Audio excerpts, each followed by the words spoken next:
Hello, everybody. Welcome to the Buckeye Weekly Podcast. I'm Tony Gerdeman here, as always, with Tom Orr. Tom, how's it going? That was such a fascinating game because it was simultaneously so many of the things we talked about playing out in exactly the way we talked about them. But also, we both missed on the final score by like 3 touchdowns. Yeah. I think we did a good job of preparing people for Tennessee's flaws, but not preparing them that they would all be exposed in the same game. Right. Over and over. It was. Yeah. It was not. You didn't expect it to be. The like Blues Brothers chase scene where it's just police cars crashing into each other over and over again. That was Tennessee. It was. You looked at Tennessee's. We looked at Tennessee's secondary and went, boy, there's some spots where you might see a problem. And Jeremiah Smith was lined up. Ricky Gibson, who was not Tennessee's best corner, was lined up over Jeremiah Smith on the first play of the game. And I'm like, right there, you should throw the ball because that guy can't cover that guy. Yeah. And they didn't do it. And I tweeted something out about it. And then later in the drive, they had that matchup again. And it was just like, it was taking candy from a baby. And Jack Sawyer against John Campbell, the right tackle from Tennessee. Campbell actually left the game at one point. There were a couple things that we kind of looked at and went, well, if we can see this, certainly Tennessee will see this and scheme around it. And no, they didn't. No, I don't even know if they tried, but boy, yeah, Jack Sawyer, sack and a half, JT Tuimoloau, 2 sacks. They got after it, and every single one of these games in the playoffs so far, it's been just the defensive line of the winning team. Did you say Jack Sawyer sack and a half? We don't. That's over 1 sack. Okay, hey, let's roll through a couple super chats because I see them like that's flying much right better now. Than bold predictions. Yes, Mike Freno says this was like the 2022 Georgia game for me. I was out on day after the Michigan game that year. Then he brought me back, not fully back yet, but another good game versus Oregon, and I probably will be. You think about, I took a picture of Day during pregame and just put it out, and I think I just said Ryan Day. Like I was like, in my head, I'm like, boy, I would pay a lot of money to be able to read his thoughts right now, like what is going through his mind. Because if that game goes poorly, it is a long, uncomfortable offseason, unless it's a short, uncomfortable offseason for him. That was as thorough a butt kicking as you have seen against a, nominally top 10 team in, quite a while here. Yeah, I saw some comments like, this is the angry Ryan Day that they wanted to see. And then we got him in here, not a single smile from him. Mm-hmm. Like it was like something bad happened. And it's not like he was upset. He was just like. Well, we talked on last year's post-game show at the Cotton Bowl about the fact that Ryan Day had to make a decision about, does he want to be the nice guy? Does he want to wear the white hat? And this is funny because he always wears a black hat, but figuratively, does he want to wear the white hat and be the guy who doesn't, he doesn't want to run the ball. He doesn't want to throw the ball with his backups. He wants to, just get the game over with. And it's like, your job is to get your team ready. Their job is to stop you. Like, if they can't do it, well, get better at football. I don't know what to tell you.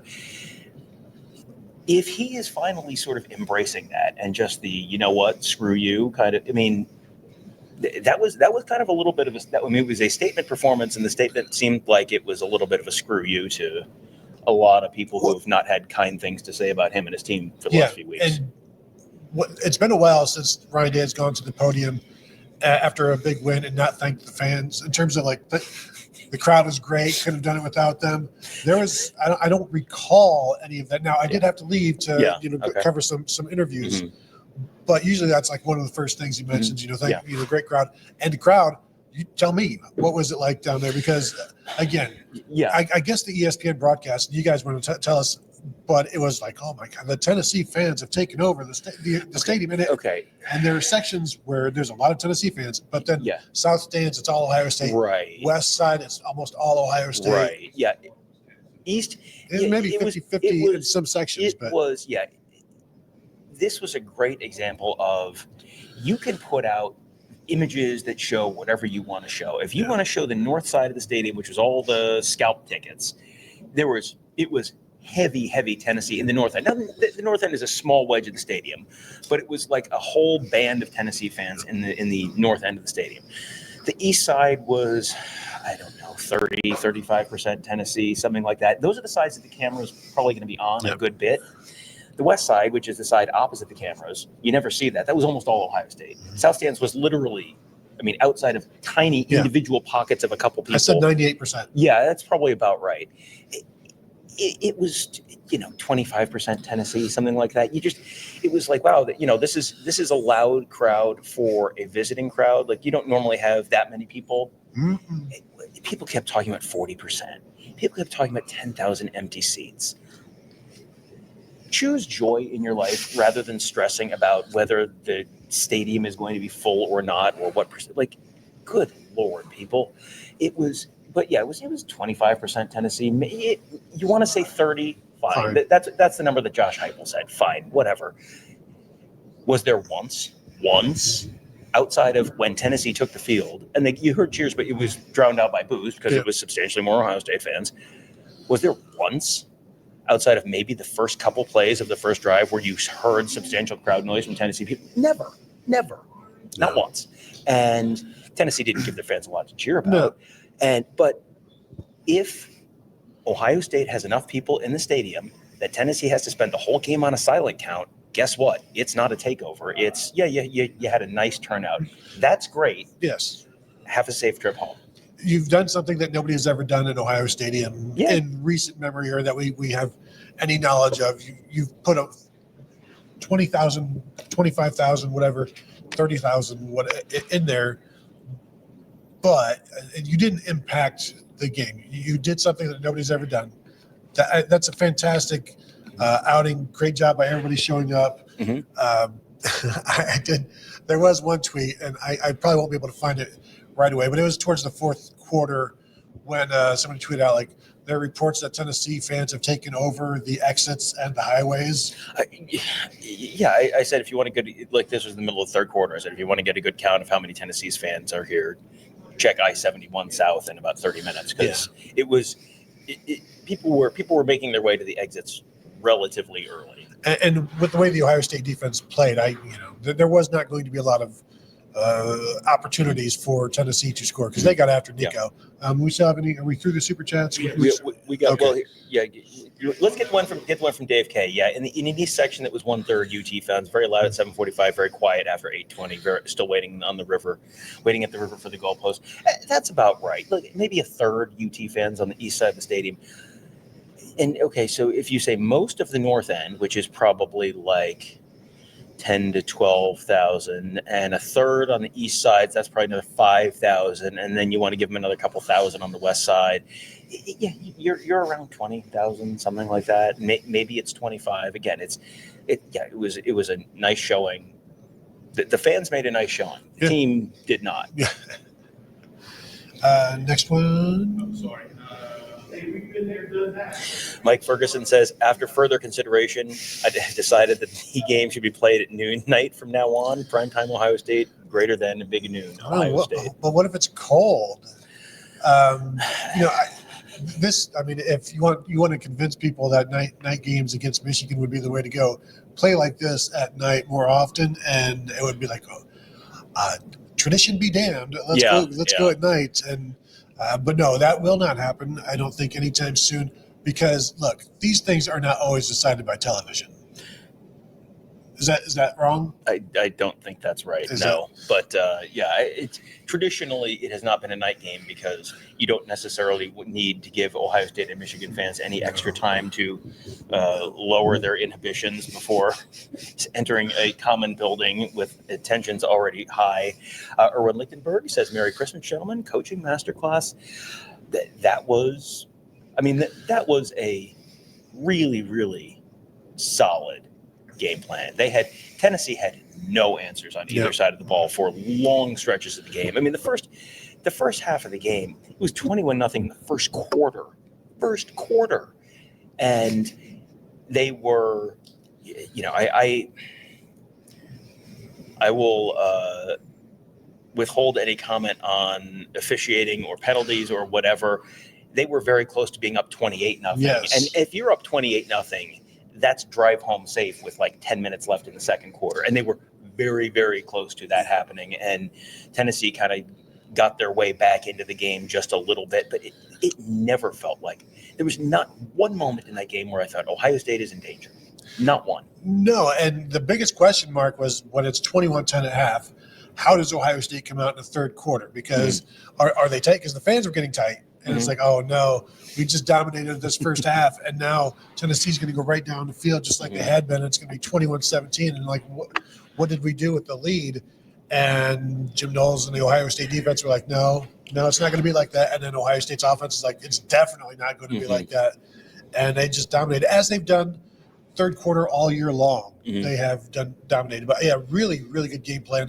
And I wrote about this yesterday or today, or I guess 2 days ago or yesterday now, it being 1:15 in the morning, about would we see the Ryan Day and Chip Kelly, who are known for their offensive creativity, their ability to game plan, because they have that in them. And this was that they showed it in this one. And the players executed the game plan, the makeshift offensive line, the Will Howard dropping dimes, and so they all played really, really well. Yeah, we need to have an extensive conversation. We also need to thank Chadwick real quick. Thank you. Appreciate your super chat, Chadwick. You got a question? Throw it in there, Chad. We have Mike Smith says OSU dominating the SEC twice in one day is quite the holiday gift. Yes, the men's basketball team beat Kentucky. Great work, fellas. Get over to Buckeye Huddle and sign up. Yes, strong agree. While you're here or after you're here, go check us out at BuckeyeHuddle.com. Sign up. $4.99 for the first month, and there's still going to be plenty of football coming here. Yes. Can confirm. Yeah. Can I just read?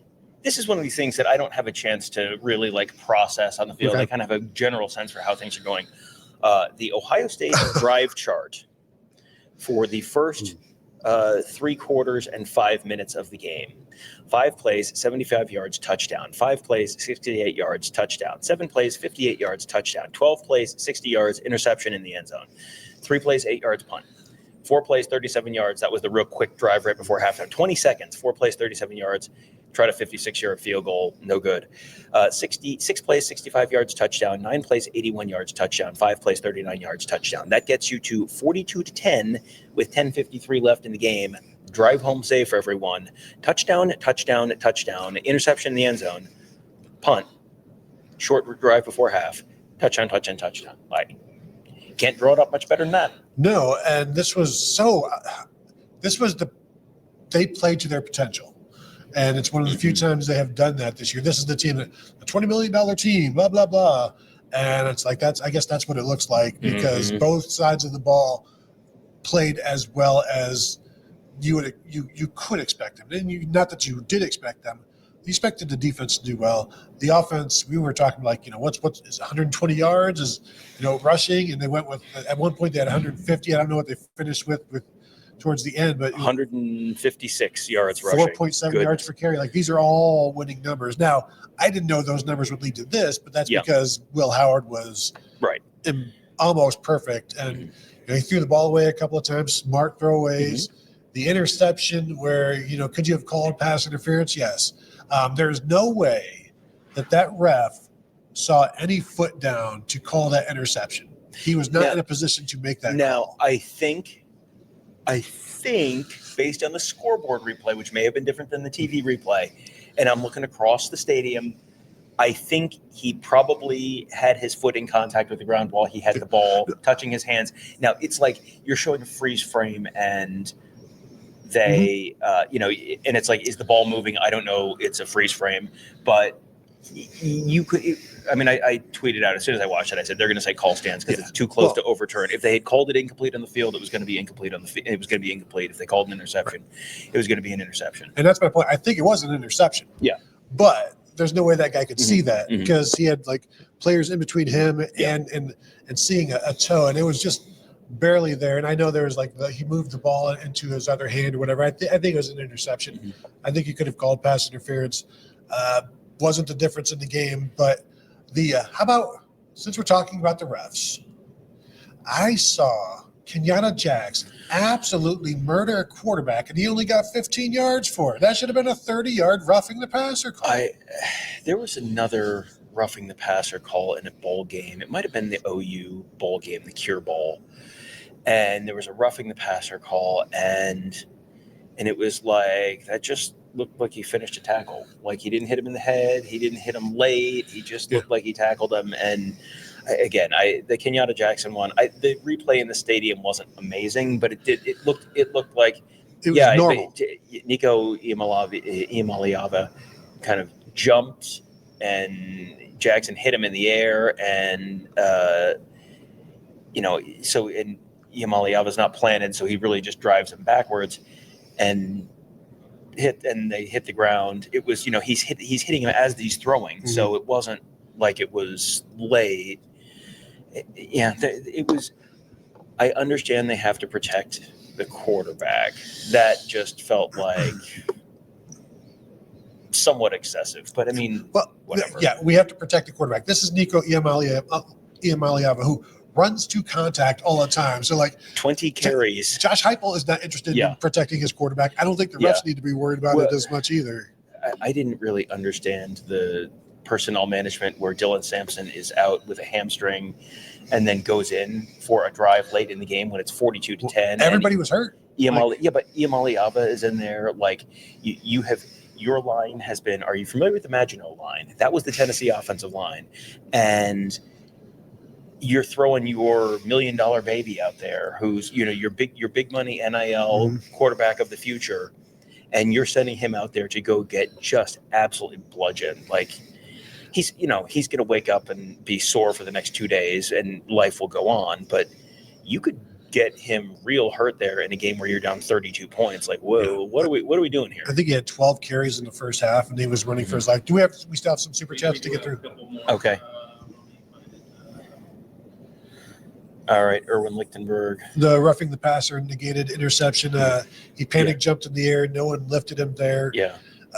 And then as he's falling backwards, he's holding on to Kenyatta Jackson and basically pulls him down on top of himself. Kind of like a wrestling heel move, But it was a bad call, and this is still football, and this wasn't one where you see somebody like a defensive end lift up the quarterback and drive him into the ground. This wasn't that, and he's still trying to make a play. He doesn't know that the ball is gone. Well, yeah, exactly. And Iamaleava has spent his whole life is, I'm going to make this play. And to his credit, he goes hard 100% of the time, but he also he was wildly overmatched tonight. I don't even have a transition here other than this is an amazing super chat. Mike Ferguson says, everyone please remember to leave out pickles and Zima for St. Pickles this week, or Kevin Noon will leave a lump of coal in your stocking. A lump of coal if you're lucky. I'm not the Zima drinker, Tony is. I had 2 Zimas back in high school, and then some in college, this morning. and then 3 yesterday. You build 1,000 bridges, and you drink 1 Zima. You drink 1 Zima. David Risner says, worst non-call ever on the end zone interception DPI. He certainly got there early. Guys will get there early and not get stuff called, and it's that's fine. But you kind of have to make a decision between we're going to call things tightly enough that we're tackling the quarterback as a 15-yard penalty, or you're going to let them play a little bit. Either one is fine. It's like the College Football Playoff Committee. You got to make up your mind what is the criteria that matters, and whatever criteria it is, as long as you're consistent, it's fine. But you got to be consistent, and it was not a particularly consistent officiating for there game. There was one pass play for Tennessee where Lathan Ransom got there early. It was like a 3rd down. He got there early, and he looked back to see if there was a flag before he started celebrating. He's like, no, all right, okay, all right, good job by me. Todd says, makes sense the field goal decision instead of a Hail Mary. We could talk about this. Well, Tennessee scored, and I went back into the thing to edit photos. So I kind of heard this a little bit, but I didn't see it. So go. Well, there are 20 seconds left. So the first down is a run for Travion Henderson, picks up 15 yards. So now you're at the 40, and you're like, okay, we're at the 40, we've got 15 seconds. Then there was another play or two, and then it gets down to basically the 39 or the 40 or so of Tennessee, and it's there's 5 seconds left, not enough to make another play. So you're either kicking the field goal or you're throwing a Hail Mary, and Ryan Day went with the field goal. And my only thought is you had seen Jaden Fielding in warm-ups hitting this. Had he? I don't know. That's my thought. You saw him hitting this in warm-ups, right? Because if you didn't, there's no way this is going to be. But I didn't have an issue with it. I didn't have a huge issue with it. I wouldn't have had an issue with throwing throwing a Hail Mary Mhm. either. There's no real great decision here. Right. That's There's no a likely result. Yeah, that's a expected value play where your expected value on throwing in the end zone is probably not particularly high. What do you say? Want to say 1 in 5 that you complete a Hail Mary, or maybe you get a pass interference and then you set up a shorter field goal. Maybe again, I didn't see it, so I don't really feel qualified to jump in. But the only thing I will say real quickly is my concern on a long field goal is what's the trajectory of a long field goal? Kick them low. You got to punch them low and try and hit it low in a line drive. Those are the ones that get blocked. You don't want to John L. Smith yourself. You don't want to. The players are playing great and the coaches are screwing it up. You don't want to do that. That would have been the thing in my head that probably would have swung me against it. Again, I did not. I was not there in that moment, so I can't judge that for sure. But I struggle to if throw one to Jeremiah Smith is an option. I struggle to not make throw one to Jeremiah Smith my choice. Yeah, and that's where I side as well. The kick made it to the end zone. It was a little left as well. Tennessee, for some reason, didn't put anybody back there to return, which they absolutely should have. Okay. You have the opportunity to kick six someone and you don't do it. Don't do it.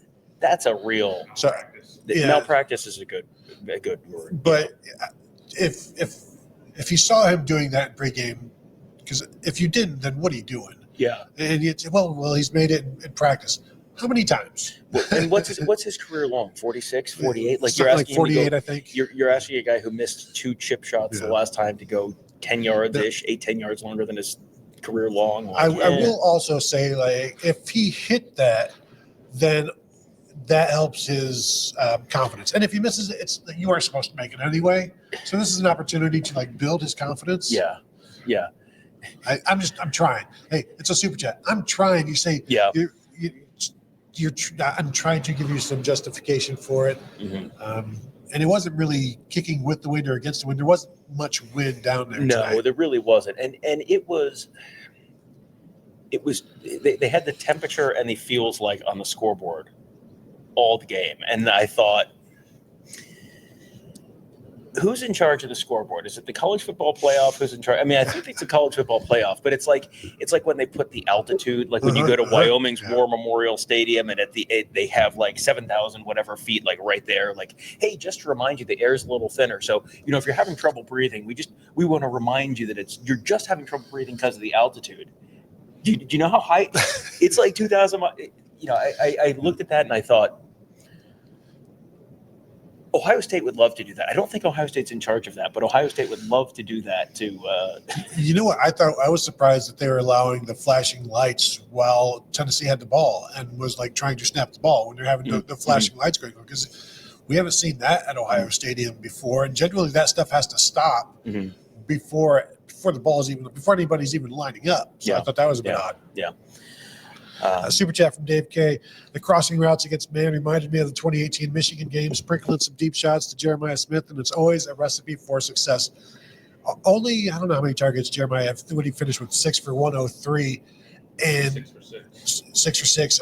And it's I'm going to critique the Ohio State passing attack now because they only threw the ball to Jeremiah Smith 6 times when Ricky Gibson was on him, and he also beat Jermod McCoy on the second touchdown. Yeah, it didn't matter. Yeah, it's Ricky Gibson started on him, and that was I'm like, hello, hi. Do you see the thing that I see over here? And then they put Jermod McCoy on him at some point during the game and just had him, because I think it might have been they were playing kind of sides of the field at one point, to start the game, and then they had Jermod McCoy, who's number 3, their better corner, kind of tail him around the field for a while, and then Jeremiah Smith beat him for an almost identical touchdown, and it was all right, well, remember when in Die Hard they're like, we need to get we need some more FBI guys. That was Tennessee's secondary. Well, who else we got? And they were getting beaten up. Mm-hmm. How many times did somebody go down? I think Ricky he left the game at some point. We saw all of the running backs were hurt at some point. Defensive linemen were going down. Tennessee has this reputation for faking injuries, so they kept having guys go down, and it was I don't want to tweet anything crappy about Tennessee faking injuries because it seems like they're maybe hurt, but Like that was an absolute epidemic of leg injuries. And you wonder if it's the cold. Dylan Sampson, they in the Tennessee postgame talked about Dylan Sampson, Tennessee star running back. We saw him right at the very end of the Vanderbilt game, like last play of the game, next to last play of the game. He went down with a hamstring injury, and it was like, why is he in the game in the first place? That was stupid. But he apparently was not 100% coming back from that. He was kind of coming back, and they thought, okay, he's going to be, he might not be 100%, but we'll be able to have him play. And then I think he kind of tweaked it early, and they sort of thought maybe the cold had something to do with it, and then he really couldn't go. And that, Dylan Sampson playing probably gets Tennessee some more points, but not nearly enough to make this game interesting into the fourth quarter. Yeah, I still think you probably have Nico Iamaleava lead them in rushing attempts because, so much of the dropping back leading to the scrambles. 2 carries for 6 yards for Dylan Sampson, 2 3-yard runs in this one. David Risner wants to know, after this huge emotional win, do you guys worry about a letdown against Oregon? I am a little – I mean – what are they going to hear about for the next first of all, if Ryan Day's pissed off at what the world, you want to read into this, Ryan Day's pissed off at the Ohio State fan base, fine, whatever. Maybe he just didn't think about it, whatever it is. Like, if you want to read that into it, fine. But this is the team that they lost to, and this is the team that has been drinking their milkshake in recruiting. And if Phil Knight went another year without watching Oregon win a national championship, I think that would bring a great deal of delight to Ryan Day's life. And the revenge piece of it alone is probably, everyone remembers what they felt like walking off that field. And now you get another chance. You get a chance to avenge that in season. That you almost never get a chance to avenge a game like that in season. I can't remember the last time Ohio State had a chance to. I mean, has that ever happened with a Big Ten championship game? It feels like no. I can't remember the last time they would have had an opportunity to do that. They've had other teams have avenged. UCLA did that to them once in the Rose Bowl in the 70s, I know. And they played Wisconsin twice recently, but that's... Yeah, but they beat them both times 2019, Yeah. Who was here to see the game? David Sanders, yes, the 5-star 2024 tackle. For a 2025 tackle, who was at Ohio State on a visit for the Indiana game less than a month ago, then signed with Tennessee on early signing day, or a couple of days after early signing day, or first week of December.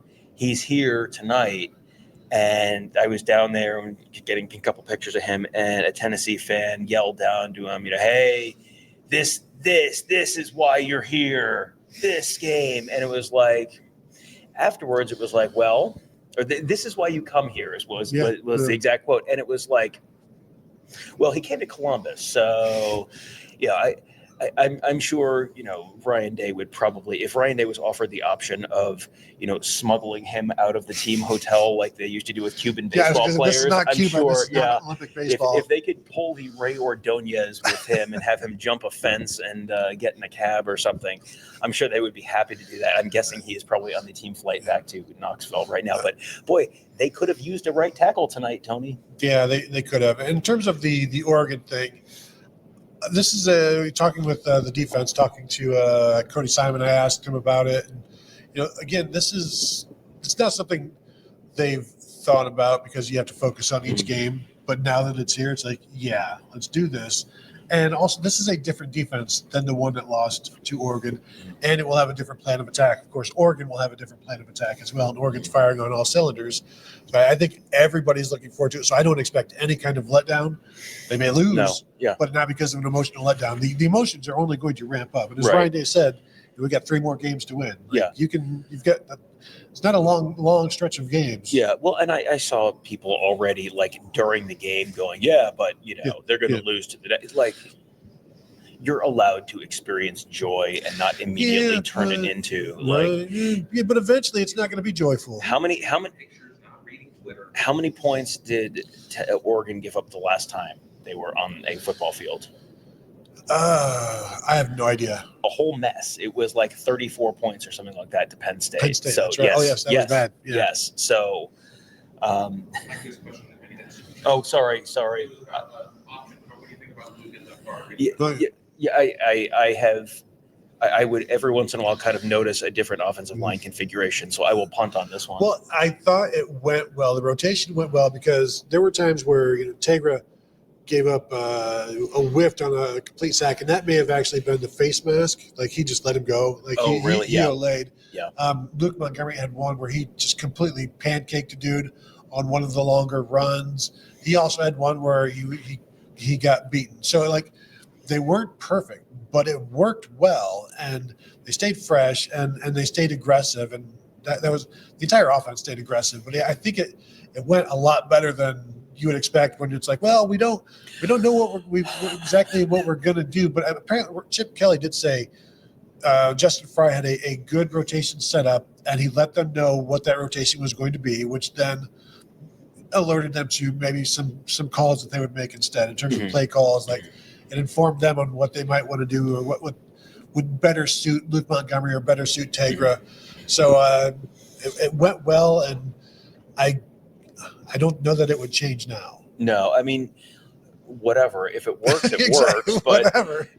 and I just that was the moment. I thought all week Ohio State has a talent advantage of Tennessee in a bunch of different spots, and if they can just not have the offensive line implode, they should win this game. And then Ryan Day talks about like, well, we're gonna have, we got some guys. I don't know. Like, we'll figure it out. Like, stuff against the wall. My dude, like Wednesday before a college football playoff game, like that's not when I'd be like, yeah, we'll just wing it. Like, Ryan Day's like, we're breezy. I'm a pretty big fan of just kind of like winging it sometimes and not stressing too much. Like, that's not one that I would be winging. Modern art kind of coach. But it was just, you've got to think about the guards. They're not playing. Exactly. Like, beat me to it. Yeah, it's just that was the one time this week that I was kind of tilted my head like a dog, like, but yeah, it worked. Yep. And now you have another 10 days or so, and you can figure which. I'm just reading the Mike Ferguson super Yeah, chat. you've got another 10 days or so to, now you figure it out more. Maybe you refine it a little more. Maybe you figure out, hey, this guy and this guy are, when you go through the film, this guy and this guy, this combination worked the best. Now we're going to mostly do that or exclusively do that. I'm sure if they could exclusively do something, they'd prefer to do that. But again, like I have a terrible spot to view the game. I'm extremely looking forward to rewatching this game because it's like there was a bunch of stuff where I kind of like, how the hell did they do that? Well, like the 40-yard completion to Emeka Ibuka right down the middle, it was I don't know how that got through the defender. Now I'm just wondering about all of the Oregon games that we're going to have to watch. Like, yeah, well, fortunately there are no major holidays coming up, so we'll have plenty of time to. I'm so defeated right now. I'm already just thinking ahead. I'm supposed to be playing in a parent. We don't have enough time. I'm supposed to be playing in a parent-child hockey game tomorrow afternoon. It might be like, Stick in the goal. Yeah. Just stick in goal there. Mike Ferguson says, has anyone checked on Tom? He must be having some big feelings over his most hated player holding all of the freshman receiving records. Listen, if I've said it once, I've said it 1,000 times. Stop running the Jeremiah Smith do something cool play. No one enjoys watching Jeremiah Smith do superhuman things. Least of all me. Least of all when he does them directly in front of me and I get good pictures of two separate Jeremiah Smith do something cool touchdowns. Hate it. Can't stand it. He is now. Look at me. I'm so owned. Hey, what's the drill tweet? There's slowly shrinking into a corn cob as Jeremiah Smith scores yet another touchdown. He's 10 feet from me. There's 1,037 yards on the season. I think those are two separate photos. Yes, because that was the yes, one. There are two separate photos. That one right there. Well, yes, two separate touchdowns. That one that's up there right now is the Ricky Gibson one. That was the first one. I believe the photo that was up there earlier was the Jamard McCoy one. Yeah, there's the Jamard McCoy one. That was the second one. That's where Tennessee ran out of FBI guys. All right, and then Jordan Kapler, I'd like to know where Lane Kiffin / Paul Feinbaum are right now. There was basically there was a Lane Kiffin Twitter watch. Like people were talking, even national reporters national reporters who cover the Big Ten saying, like, Lane Kiffin hasn't tweeted since, this moment of the game or whatever, just watching it. And, Paul, I mean, prayers up. Lane Kiffin and Hawk 2 are both disappearing at once. Boy, knowing the two of them as we do, Tony, what are the odds they're together? It's Kiff coin. I struggled tonight because the interactions we've had with Tennessee folks all week have been great. I've genuinely enjoyed it. I'm not trying to make fun of Tennessee people, but also like the SEC media industrial complex, like just call it Peter Burns et al. Like the most annoying people on the internet, and Ohio State just took a dump on their head and made them wear it like a hat for 3 hours. Ohio State fans were chanting SEC in a mocking tone in the first quarter. Yeah. First quarter. Yeah, that's some confidence. In the second quarter, and then the third quarter, and then the fourth quarter. They played Rocky Top and then did like a record scratch and then went to hey, goodbye. I mean, it was and it's directed. I want to be clear on this. I think a lot of the hostility / taunting / whatever is more directed at the whole SEC. Because can we be extremely frank? It's a load of crap. Like, you have some fine football teams. You did not hang the stars in the sky. Your teams lose football games too. Yes, they count. Tony, in the year of our Lord 2024, what is the current record of current Big Ten teams versus current SEC teams in the college football playoff? 1-0. Michigan beat Alabama on New Year's Day 2024. Oh, I thought you were talking about this year. No. What year is it where you are? It's 2024 where I am. Sorry, my bad. Washington beat Texas. Ohio State beat Tennessee. Yeah, but Tom, that's different. Well, I mean, 24 hours ago, we were all supposed to look at, this team got absolutely launched into low Earth orbit in the playoff, and that means that no one from their conference should ever make it ever again. Well, bad news, friends. I think this just shows that Tennessee did beat Alabama, but Alabama should have still been in here somewhere. Honestly, there is a small part of me that believes. I am not a superstitious person. I was putting together a Rose Bowl coverage plan a week ago because it's like what I do has no bearing on that. I think the Peter Burns tweet, and I think a lot of the SEC nonsense from Friday night about Indiana, I think that directly led to, Ryan Day should give Peter Burns a shout out from the podium, because all of that was absolutely setting the universe up for Tennessee's down 21-0 after the first quarter. Indiana was up 7-0 in this stadium against this team after the first quarter. Yeah, I haven't watched all of the ESPN stuff, but it sure felt like some of the game day stuff today was already a pre-written obituary on Ohio State and Ryan Day and the Big Ten. And this, it's just too bad, that they weren't able to compete against the SEC, or should they have been in here? This team should have been there. It's so contrived and really, really blatantly trying hard. And even was it last night's game when they're already just trashing the Big Ten and Indiana and just so manufactured and relitigating all of this stuff that. As we know, the SEC is undefeated in hypothetical games, and we all know what would happen if yada yada yada. That's why I've kind of gone the opposite of that. Like, no, you cannot prove that Indiana would have beaten Alabama. Prove me wrong. Right? Yeah. I'm going to do it too. I think Purdue would have beaten Alabama.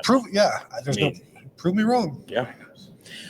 Todd says it would appear that the pass can set up the run. Well, boy, they came out throwing the ball as many hoped, as was kind of expected, and they just kept throwing it, and it was working. And then boom, 150 yards, 150 some. What are we doing? All right, am I going to read this one? I can read it. Mike Ferguson says, I was generally concerned over Tony braving the cold in the press box tonight. I hope he wore enough layers. I also heard that Tom was warming up on the field without a T-shirt along with Tennessee. I got to say, it was not that cold on the field. I had my daughter very thoughtfully packed me some like those hand warmers. Mm-hmm. And I had them in my bag. Never took them out. I actually shot most of the second half without gloves on. Well, It wasn't that cold, and what helped was it wasn't windy. Yeah, like if that's it's the thing. windy, then that really messes with you. It was not that chilly. However, we got to talk about the Tennessee postgame room. There was a Tennessee guy next to me complaining about the fact that he was basically melting because it was about 110 degrees in there. And I said, well, if you think about it, on average, it's been very pleasant today between the field and here. He's like, that's true. That like is living true. in the desert the day and night, except it's kind Mhm, of opposite. mhm, But since the mhm. question was about me, It's always about you. yeah, thank you for the super chat, Mike. It was, Kevin, The windows were not well insulated. it was pretty chilly. I would put it at about 65 degrees. And so that's not the best for typing. I did put a stocking cap on for a little bit. Then I put on my spring jacket, which that helped. So thank you. I did manage. We had hamburgers. We had some macaroni and cheese, had hot dogs at the half as well. So just tried to stay warm through consumption as well. Yeah. Mickey Hanna says, Merry Christmas and Happy Holidays to you all and all who celebrate. Thanks, guys, for everything. Love my Buckeye family. Yeah, it is a happy night in Columbus, Ohio. And, honestly, it's been a while since Ohio State's had one of these at home. Like, the Indiana game was kind of like this, but you had, It was try hard. It was like they won, and it was a good win, but it wasn't as big as the Penn State win, and you had Michigan on deck, so it was kind of like, yeah, it was. But like this is a game where if this happens, and students are on campus, like the High Street bars are rocking tonight. Yeah, the Indiana game. 15 minutes ago. Oh yeah, Is last call at 1:30 now? Well, I don't know. I thought it was at 2. It has been. Not gonna lie, it has been a minute since I was at the bar. I didn't even last know there call. was still a 2. That's how long it's been since I've been there. Yeah, Eric says congratulations from a Michigan fan. That was a hell of a beatdown. It was. It was, and that was Ohio State playing to Ohio State's potential. Mhm. And Ryan Day being whatever he was in here, like that doesn't, that probably makes me think they're not super likely to overlook Oregon. I certainly don't think they're likely to overlook Oregon. You know what I regardless. would equate it to, Tom? It was Drago. If he dies, he dies. Mhm. That's kind of like that was Day's mentality up there, like Yeah. emotionless or just not emoting in the ways that he Mm-hmm. normally does. Do you know what the line is now for the Oregon game? I saw it was Buckeyes by 1.5, which is I had consistently seen Ohio State as a favorite, like in theoretical matchups. Yeah. Oh, really? Yeah, Oh, until like the really? last Okay. few weeks, they had gone back down after the Michigan game. They Okay. had gone down to Okay. So that the line moved 3 points tonight. Interesting. Okay. Well, but this was as you said, to their potential. This is firing on all cylinders. The running game, the passing game, the offensive line, and to do it in this situation, you got to give all of the seniors and the players credit because this was not an easy situation. This was not an easy game, but they put it all together. They regrouped Mhm. from that Michigan loss, and it was not easy to do, Mhm. but they managed to do it. And now they bought into this "we have a new life" type of thing. Mhm. And now it's got time to go live your best life Yeah. over these next 3 games if they can. well, that's one of the aftermath of that Michigan game. That's one of those things that goes one of two ways. Either you channel it in a positive way, or you let it beat you twice. And very clearly, we know which one they Yeah. did. And so now you have another opportunity. And this is, college football coaches are always looking for motivation. And I can already hear Dan Lanning talking just real sarcastically about the point spread, like getting asked about Yeah, the point right. spread. And, the standard answer is, oh, we don't pay attention to that. But, well, we might mention that to the guys or so, Ohio State has the hey, lost to Oregon thing. Ohio State is probably going to get to play Texas in Texas if they beat Oregon. And then they potentially could play Georgia in Georgia if they beat Oregon, and Texas, and we're getting way ahead of ourselves here. But you can draw the motivation thing very, very easily there. I'm interested to see anybody in the chat watching along who is going to the Rose Bowl. Is this something that you're looking forward to doing? Mhm. And as we said in the pregame show, if you have the opportunity, go experience it, see the Rose Bowl. I just wonder how many people that didn't want to go to this game will now jump on the bandwagons. Like I didn't go to this game because I was saving up my money. We didn't want to spend it. I understand that. I think there's going to be some, and we said this on the pregame show. Whether you're a Tennessee fan or an Ohio State fan, if your team goes to the Rose Bowl, you should go to the Rose Bowl. Like, everyone right now wants to tell you everything that's wrong and bad with college football, and everything's broken and everything's terrible and nothing is the way it used to be, and our pets' heads are falling off. And the Rose Bowl is all of the it's the most college football place. Yeah. Everyone grew up. I mean, we have seen the TV ratings. Like, nothing gets good, amazing TV ratings now outside of specific things. This is one of those things where whatever the bowl games are, everyone watches the Rose Bowl. It gets the best numbers of any college football game in the bowl games outside of the playoff, maybe. And then this year it's part of the playoff. So that's going to do some box office numbers. Mm-hmm. Number one, Oregon against Ohio State rematch, all that. That's going to do some crazy numbers. But the Rose Bowl is the thing that you grew up watching. Like, I still, in the back of my head, when you see the sunset in the Rose Bowl, in the back of my head is still the fourth grader going, crap, I got to go back to school tomorrow. There's just a little bit of me that's still that's trauma, Tom. 35 years later, I'm still like, damn it. But it is the most traditional, go out there. I went there in 1996 to 97, my freshman year at Ohio State. They played Arizona State, and I'm like, I'm gonna go to the Rose Bowl. That'd be fun. I'm gonna, and it's like, I'm gonna do it, and so I did it, and went, oh, I should do this again. This was a lot of fun. I'm gonna go next time. And I'm gonna go next time. And then the next time was 2 weeks before my daughter was born, so I did not make that trip, but have not missed another one since then. Went obviously for work against Washington in 2018 and Utah in 2021. It is my favorite place to watch college football. It is it's like all the stuff that all the traditional college football stuff that is all that's gone. This is a terrible new, no, you're going through the wardrobe into Narnia. Okay, no, this is the normal rules don't apply. Was that the 2009 season? Was that the next time they were? Yeah. So yes, and I put out something on Twitter. It was something I wrote when we were at the Ozone in 2018 about, hey, you should go to the Rose Bowl because the Rose Bowl is awesome. And they, 2021, everyone was stomping their feet and mad because they lost to Michigan and this game doesn't mean anything. And then it was a perfect Rose Bowl day and a perfect Rose Bowl sunset and one of the most amazing football games I have ever seen in my entire life. And it's well, congratulations. You were mad and you missed this great game. You could say the same thing tonight. Congratulations. You were mad. You missed this great game. Well, it's like the 1996, that was after Michigan lost. The Rose Bowl has a way of just kind of making the season better than it was. Yeah. All right. So Free One says still not sold on Day, but headed in the right direction. I mean, I don't think anyone who was out on him before tonight is not going to be 100% in.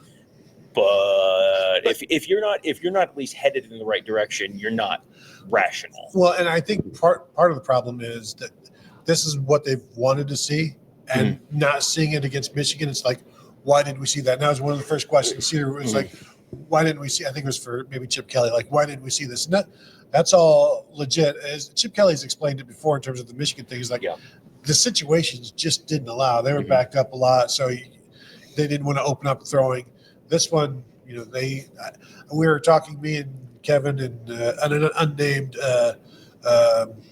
Tim May, about how many times have they run inside between the tackles, and it's not many. No. And then Travion Henderson and his touchdown carry is starts outside. He's no. I'm going to go right up the middle. I'm going to prove a point here. I heard what you said. Yeah, I heard Tim May up in the press box. It feels to me like there has to be a German, like a 17-letter German word for the combination of emotions that Ohio State fans were having today, which is like absolute joy and also like utter rage at where was this 3 weeks Rage ago? and Freud. Rajenfreude? Rajenfreude. Rajenfreude, yeah, feels like we're probably on the right track there. Yeah, the Germans, what can't they do? Todd says, what is your confidence level in a close game that comes down to a 40-plus yard field goal? Better at the Rose Bowl than here. Yeah. But look, you are a college kicker. You should be able to hit a 40-yard field goal 90% of the time.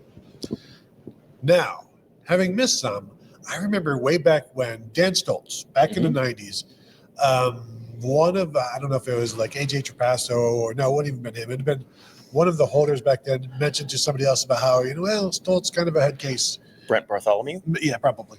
And so once it gets into their heads, then I think it's hard to get out of there. But again, like you should be able to make a 40-yard field goal, but you should also be able to make a 36 and a 34 to 38 or whatever. Yeah. And it didn't happen. So not great. Well, Chrisman was very critical of the state of the kicking game today on Twitter. yeah. Well, and here's the thing.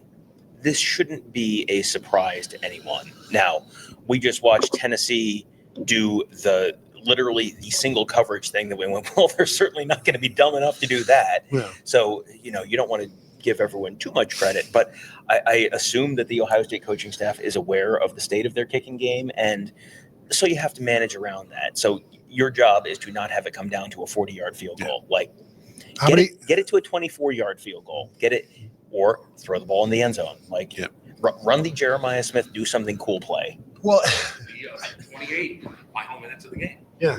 Well, and we talked before the game and many of our other shows this past 2 weeks. What is the situation where they would kick a field goal throughout the game? And I think the one that I mentioned is like at the end of the half, a long one. Yeah. Like anything under like 4th and 7 or whatever, go for it. Mm-hmm. And don't even worry because again, you need more touchdowns than you need field goals. I thought they didn't need this many, but they remained aggressive. How many times did they go for it on 4th? They were 1 of 1, but when they did it, it was like at the 40 Tennessee 45-ish or so. It may have been like a 4th and 4 or 4th and 3, something like that. Yeah, there was one where I think it was a drive where they got to 28 points, and I'm going to pull it up right now. But there was a 4th and let's see, it was no, it was not that. Come on, Tom. It was, sorry. Might have been second quarter. I'm letting everyone down. First quarter? Well, I yeah. have never been so let down. Just really, really disappointed. Yeah, there was, okay, in you, here it Tom. is. Nope, I lied. So close. Yeah, still disappointed. Probably the second quarter, maybe, but they went scoreless in the How second. many quarters were there in this 4th game? and 4 from the Tennessee 47 in the second quarter. Okay, there we go. That ended in the interception. That's right. Okay, that's why. That's Right. what's throwing me. But yeah, Should have punted. it was. No notes. Super chat that, so we have to read it again. Yeah, it was 4th and 4. It's 21 zip at that point, and that was, it's 3rd and 4, incomplete pass to incomplete. Sorry, that was a completed pass on 3rd and 4 from Will Howard, pass complete short middle to Will Howard. At that point, he had more receptions than anybody on Tennessee's team. Mm-hmm. And then they run 4th and 4 and just run. I think that was that a drag to Jeremiah Smith? Yeah, for 10 yards. Boom, first down. And that was where it was like there was no hesitation. There wasn't like, let's take a timeout and talk about this. That was, I see your neck and I'm about to step on it. Yep. And they didn't end up doing it there. But if you score a touchdown there and it's 28 zip, say goodnight, Gracie. Yeah, that was Ohio State going for the jugular with the boot, basically. Mm-hmm. All right. So, I saw just enough Kirk Herbstreit content on my timeline to know that he was not the most popular man in Columbus, Ohio this evening. But the question is, Herbie wearing a blue tie tonight was not an accident.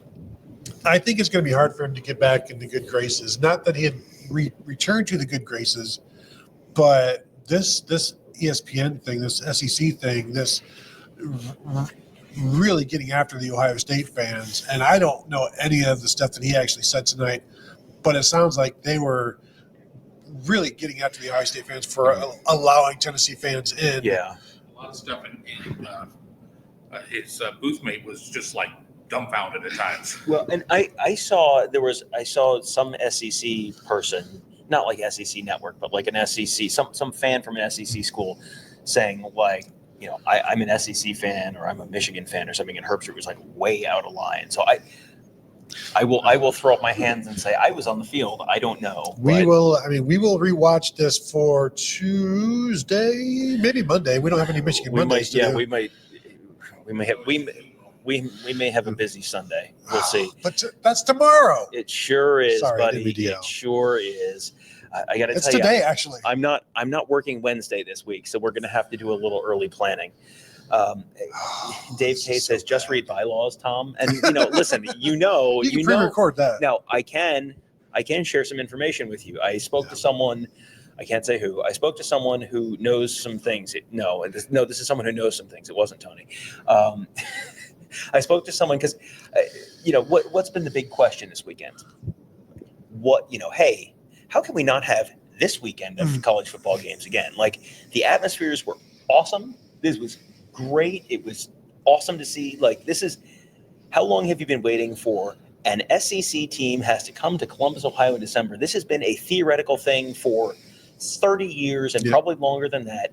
And you got to see it tonight. And it's two teams that have never played outside of one neutral site game 30 years ago. This was amazing. This was awesome. Two fan bases, like, everything about this was great. Like, the game, the pageantry, the atmosphere. And this is not like me going, oh, look, Ohio State won, so it's great. No, look, go back and listen to our pregame show. Like, we're talking about how great this is. And it's great that Tennessee fans came up. Like, this is cool. You should go see other cool 100%. college football places. Absolutely. The games this weekend were kind of garbage for a lot of cases. A lot of mismatches. But this is the point of home field advantage. Yes, All of the games were double-figure scores. Yeah. Now, what I think people, the complaints broadly nationally have been, hey, these have been bad, boring football games. The atmosphere has been great. Like, the first quarter of these games has been great. And then it's like, and now SMU is down by 14 against Penn State in the first quarter, and this game's over, and the next one's not on for 3 hours. So, there's been a lot of questions about, okay, can they fix this next year? And what's the process to fix this next year? There is a process. And by fixing, by fixing, I mean changing the format in some way. So maybe it's not necessarily that, everyone, only two teams get a bye next year. Like, that's not going to happen. But, is there a way to maybe have you get rid of the top four conference champions all get byes for next year? And the answer is yes, with a but. Yes, there is a process to make that change for next year. However, but here is the process. There must be a unanimous vote to approve the change. So if I'm the ACC or I'm the Big 12 or I'm the Mountain West, what incentive do I have to say, no, thank you, please take this bye. We will go on the road to Columbus, Ohio in the first round instead of having a first round bye. Yes, there's yes, there's theoretically a way to do it. No, it's not going to happen. This is almost certainly going to be the format again for next year. Yeah, it's unfortunate. But, you're in the playoffs, make the best of it. But to have, for Oregon, to be an underdog in their first game when they are the number one seed, that's crazy. What do we got here? Mike Ferguson says Brian Day's cousin is coming after Herbstreit next. It's not his cousin. That's not the relative that it's allegedly. It's not the alleged relative. Yes. It's not the fake alleged relative. I mean, come on. Get the bad reporting into lies straight, would you? Doug Shepard says, bring Alabama up here in December. Heck yeah. Listen, I got to tell you, after watching Penn State and after watching Ohio State and after watching, soft Southern team, not soft, like not strong and manly. I mean, like not deep South, moderate southern team come up to Columbus, Ohio, and not have a super good time in the cold. I don't think Alabama really wanted that smoke this year. I think Alabama had it work out great where they get to piss and moan and act like they're the victim because they lost 3 games, including 24-3 to a 6-6 team 2 weeks before the end of the season. But they get to piss and moan and pretend they're the victim, and they don't actually have to come in and get their faces kicked in. I think everything worked out great for Alabama this year. Yeah, and they can just talk about what they would have done. Yeah, and everybody will talk about what they could have done for them as well. Mm-hmm. Yep. Jordan B says, let's not get ahead of ourselves. Bama has to make the playoffs first. Yes, that's true. That is a part of that process. I'm scrolling. Yep. So I'm just trying to Okay. I'm just trying to think if we have, and if you guys have more questions, throw questions in there. If you can super chat them, that makes it easier for us to find them. Here, Scott Price says, honestly, we don't have a history of success against SEC teams, but I think would have something to say about that. Fact check, please. Well, I mean, it's not been great. It's getting better. Games in their backyard or whatever. Yeah. I mean, Yeah. Ohio State doesn't have history against SEC teams in the regular season. Yeah. So, I mean, people are mixing. Yeah. Well, stats. yeah, you pick the narrative that you want. I did tweet out something earlier today during the game that this game is now kind of like the experience of playing the SEC in a bowl game, which is like a home environment, but also there are some road crowds. Mm-hmm. So like that's what this was for Ohio State. It's you finally get to play a postseason game at home, like all of the SEC teams do, but you have to deal with a little bit of an opposing fan base. Mm-hmm. Clay Travis getting quote tweeted by Ross Bjork now. Oh, Things are going great. Brian Quarter, yes. Yeah. The receipts are out Oh, there. Jesus. Oh, you know what? We have to talk about my single favorite moment from the entire day, which was I'm standing at the bottom of the tunnel. You were there too. Standing at the bottom of the tunnel as Ohio State's coming up, and you're shooting some video, and I'm shooting some photos. And Seth McLaughlin goes by us on a knee scooter because he has the Achilles injury. And I just out of the corner of my eye look at him and I'm like, what does he have? What is that he has? And he has a cigar in his mouth, and it takes me just a half a beat. And I'm like, and I take off running up the tunnel to get in front of him to get a picture. Because the backstory there is McLaughlin obviously started his career at Alabama. Alabama and Tennessee have this long storied rivalry called the Third Saturday in October. They've played for years and years and years. There is a generation of Alabama fans for whom Tennessee is their big rival. Yes. That is their rival, more so even than the Iron Bowl in Auburn. The tradition there in that game is if your team wins, you light up a cigar right in the stadium. So I just look at Seth McLaughlin rolling by me, and he has a cigar, and it just takes me just a half a beat, and I'm like, oh my gosh, that is so funny for the 6% of people who will understand why that's so funny, but that is so funny. Yeah, no, that was good. That's more college football color. Mm-hmm. Yeah. Well, that's one of these long-standing college football traditions, and it's, is it like this silly weird thing? Yes, absolutely. It's but this is a campus where they cross out M's on signs, and they used to jump in a lake in November, and the crazy stupid stuff is what makes college football what it is. That's Texas A&M's whole bit is just everything is a tradition. Everyone Let's does not go crazy. Everyone does. Sorry, the dog just barked. We have to leave. It's everything. Everyone has these these different cool, interesting, unique traditions. And, this goes back to the Rose Bowl conversation.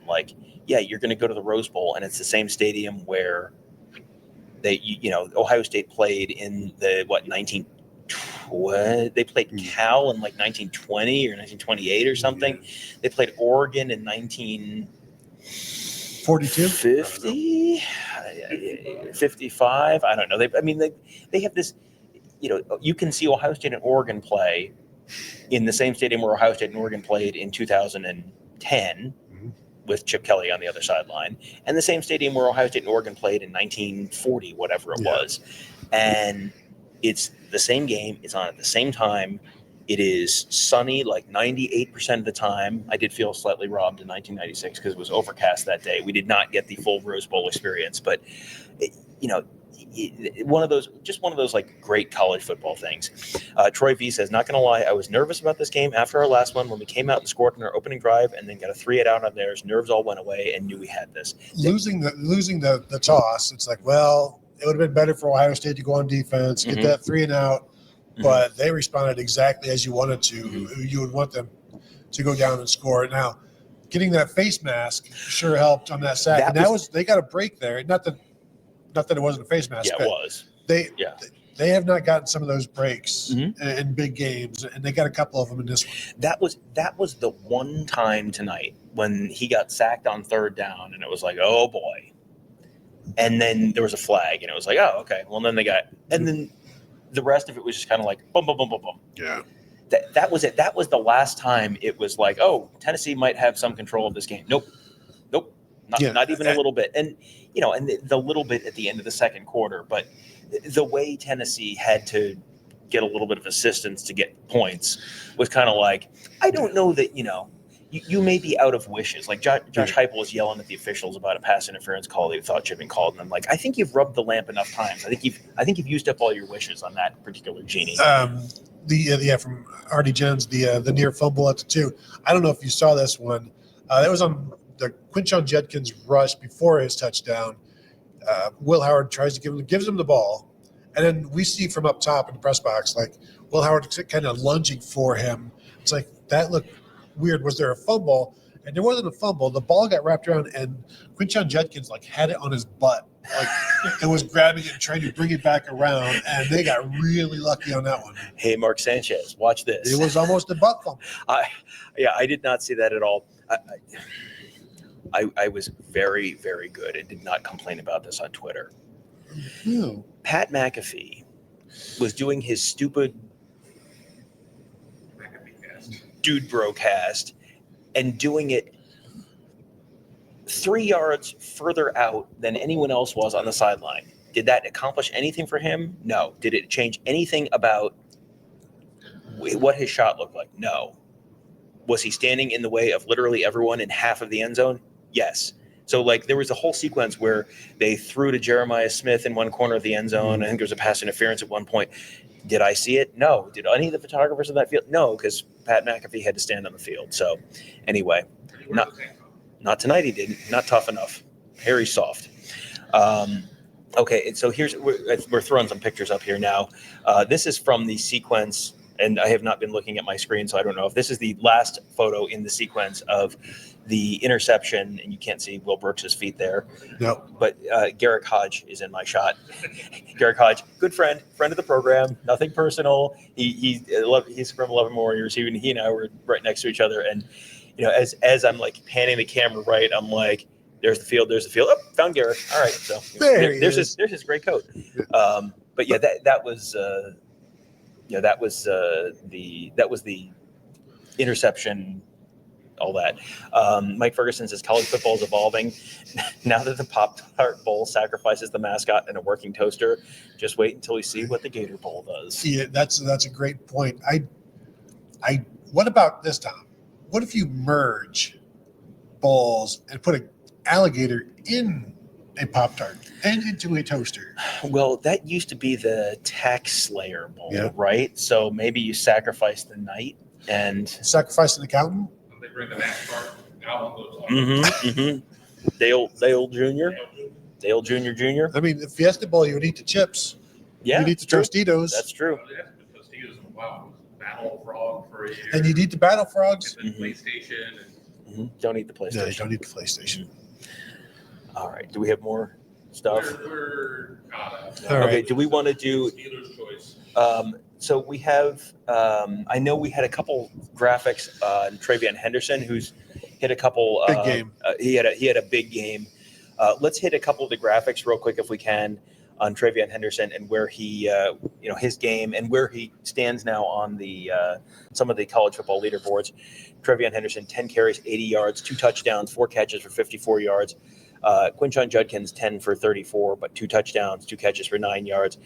I mean, 4 touchdowns right there. That's That's a good bit. And really good usage in the passing game. And even Quinshon Judkins, 2 for 9, those were good.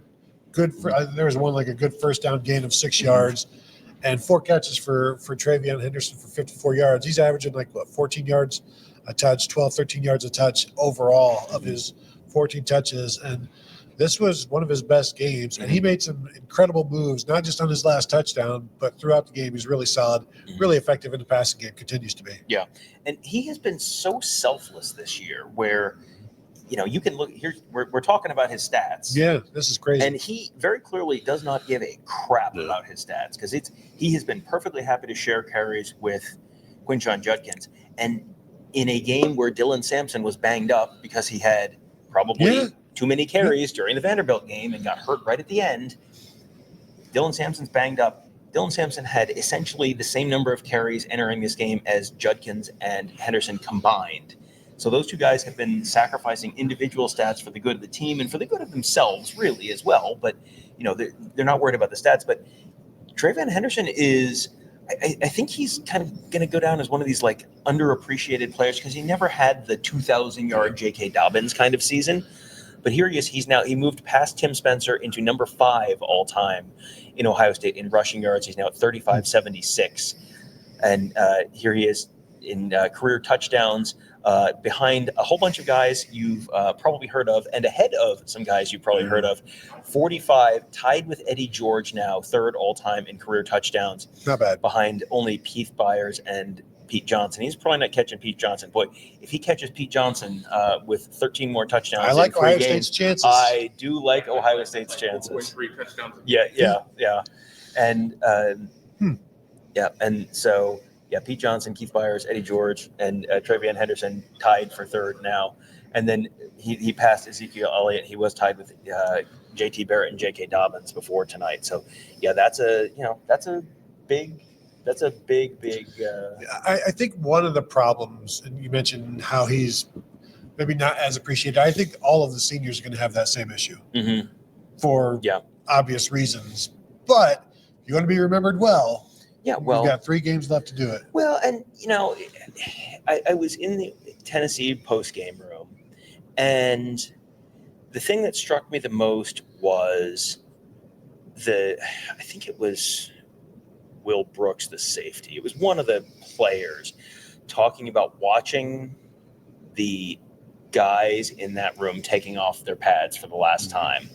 And we've been in that locker room for Ohio State a bunch over the years. I go back to the 2019 Fiesta Bowl. I go back to the Peach Bowl a couple of years ago. Those are quiet, sad Dark, locker rooms. It is not a good time. And it's that those are very you feel like you're invading. It does, and you feel you're watching these guys try to process this in real time. Kate Mays, the center for Tennessee, who is just a dynamite player, has been a multi-year starter. Joey Halsley, the offensive coordinator, said it's going to be weird going into the facility and not seeing him, in a week. But this is the end for them. Yeah. This is, it could have been the end for the Ohio State senior class. And boy, if the Ohio State senior class goes out on a loss tonight, if they lose 42-17 tonight, man, you want to have a legacy conversation. You want to have what kind of shows are we doing tomorrow conversation. Yeah. I mean, therapy, not good times. This is now a team that's 3 games away from winning the national championship. And you can still stomp your feet about the Michigan game and pout about that if you want to, but they're 3 games away from winning the national championship. And I think what people saw tonight is what we've been talking about all along, and what you see reflected in the gambling odds on the national championship, where they're 3rd, they were the 3rd highest odds of any team in the playoff, even though they were 9 seed. This is an immensely talented football team, and if they play to their potential, they can beat anyone in the field. Yeah, good odds, despite the road that they'd have to take to get there. David Greenshield, shout out to the O-line. Clean pockets tonight for the most part. Absolutely. Was there a sack at all? I know the one that was negated, but he had time to throw, and he was on point. And when you give him that time, they had the crossing routes were open. He was dropping dimes. Tennessee's defense we had talked, their secondary is very suspect, and this was like, this is what Georgia did to them. Not, I mean, Ohio State has better players, but they had Tennessee's defense head spinning throughout the game. We mentioned, like, if you don't ever hear James Pierce's name, then that's going to be probably a win for Ohio State. Yeah. You did not hear James Pierce's name in terms of pass rushing. He made a play in the backfield on one tackle of like Quinshon Judkins, I think, but he was pretty quiet in this one. So, Tony, I would like you to tell me when Tennessee most recently gave up 42 points in a game, because it wasn't 2024. Was it? Then I will go with 2023, and it was 3 interceptions by Joe Milton, probably. No, it was not in 2023. Would you like to guess again? Probably not. They were good in 2022 because of Hendon Hooker. Now I'm just going to try and race you. 2022. They gave up 63 points to South Carolina in 2022. That was the game where Hendon Hooker got hurt. Yeah, Yes. it has been more than 2 years since they've given up that many points. Well, And Ohio State pulled off the gas. Like, Ohio State played 4 quarterbacks tonight. I like that they got Lincoln in there at the That was end. great. Yeah, that was awesome. And if people are wondering, like, why does that even matter?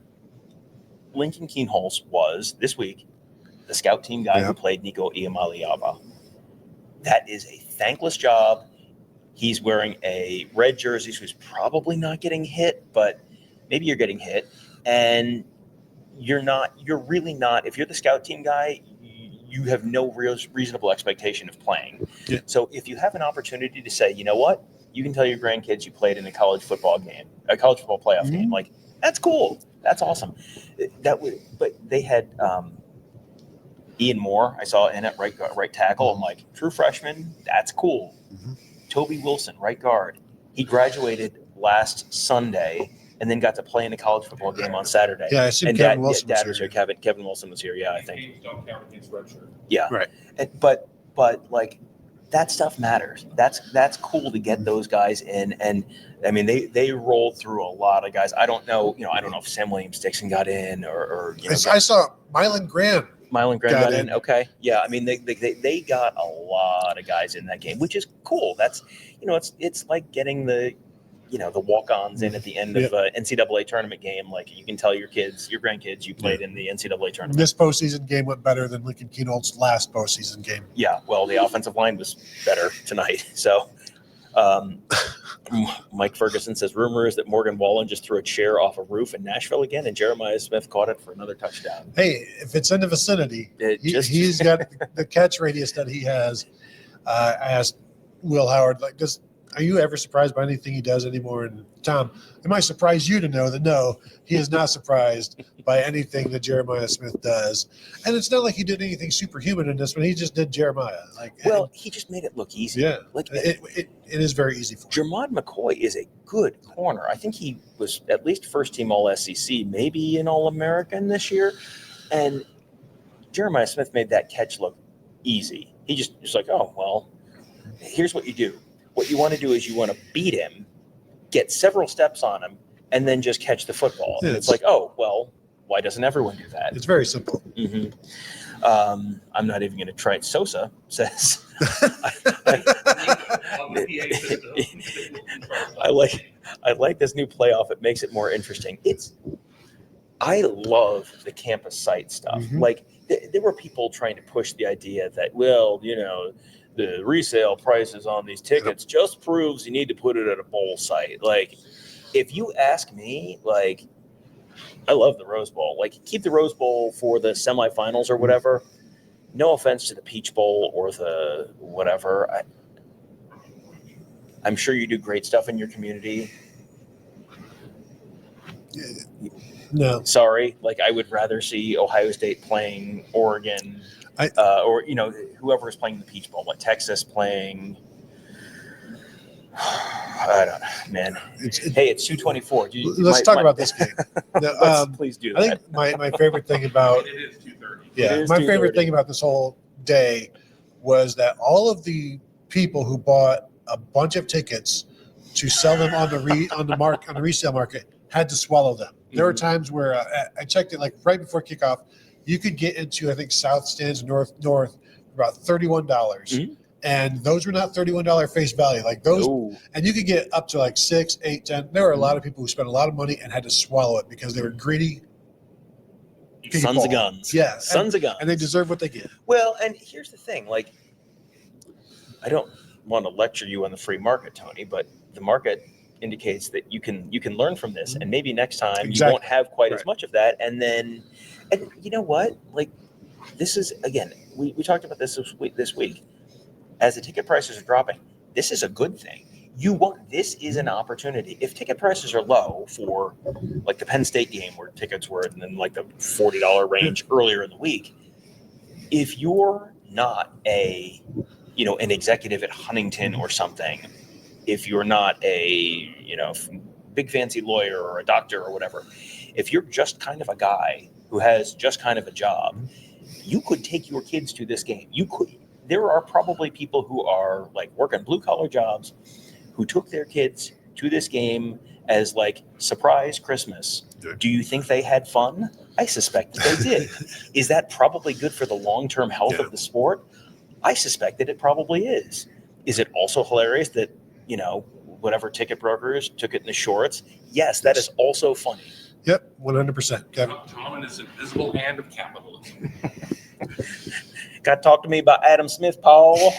All right. So we're right about 3 hours. We sure are. So why don't we land the plane with the place that we were about to go on a plane, Los Angeles, California. We will be headed out. Kevin's headed out late on the 28th. You and I will be headed out on the 29th. Mm-hmm. Team arrival is the 29th. Media day is the 30th, talking to coaches, and then players and some coaches on the 30th. And the 31st is the head coaches. We get to go see a day. practice on the 30th as well. So yeah, we will be out there. It's a very short trip compared to what it normally is. Mm-hmm. Normally it's almost an entire week of festivities. This is get in for a couple of days, play the game, get out, because you might have to do it all again in another 10 days. So yeah. Chadwick says, thanks, guys. No, thank you, guys. Yeah. We really, really appreciate you guys staying up with us. It's nice to do one of these shows when everyone's in a good mood instead of a bad mood. it is nice. Yeah. The later we stay, the worse mood I'm going to get in. Kevin's not carving Brooks was here into the wall reading the comments. And That's good. my laptop is about to die, but we're not running off of this. But are we good? Are we set? Anything else? Yeah, no, I think, just thank you guys all. Hit the thumbs up if you have not done that already. Make sure you're subscribed to our YouTube channel because we are going to have a ton of content this week. Tony's already in pain. Well, we're gonna rewatch this game. I'm sure it'll be fine. I bet they win again. We're gonna rewatch probably. We did 4 games for. We won't have time. We won't have time. And we've already done one. We already did Oregon. We've already watched the. We did a Michigan game. Yeah, I'll just rerun those. Yeah, man.